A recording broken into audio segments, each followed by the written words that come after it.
ఎన్నికల పోలింగ్ లో ఓటర్ల ఫింగర్ బయోమెట్రిక్, ఐరిస్ బయోమెట్రిక్ ఏర్పాటు చేయాలంటూ దాఖలైన పిటిషన్ పై సుప్రీంకోర్టు కీలక వ్యాఖ్యలు చేసింది. ఈ నిబంధనలు అమలు కావాలంటే కేంద్ర, రాష్ట్ర ప్రభుత్వాలు కలిసి పనిచేయాలని సూచించింది.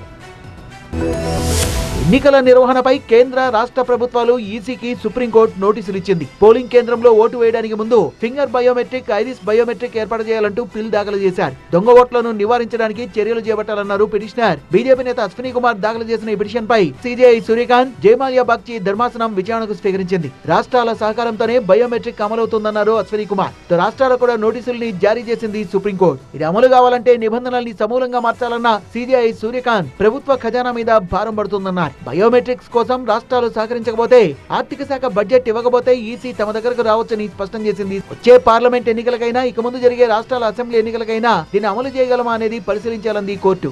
ప్రస్తుతం జరుగుతున్న అసెంబ్లీ ఎన్నికల్లో కూడా బయోమెట్రిక్ ను అమలు చేయాలన్న వాదనను సుప్రీంకోర్టు తోసిపుచ్చింది. ఇది సాధ్యమయ్యే పని కాదని పేర్కొంది. కేంద్రం, ఎన్నికల సంఘం, రాష్ట్రాల నుంచి స్పందన తర్వాత ఈ పిటిషన్ పై తదుపరి విచారణ ఉండే అవకాశం ఉంది. ఇప్పటికే ఈవీఎంల అవకతవకల ఆరోపణలు, ఈసీ పాత్రపై ఆరోపణలతో దేశ ఎన్నికల ప్రక్రియపై దేశవ్యాప్తంగా చర్చ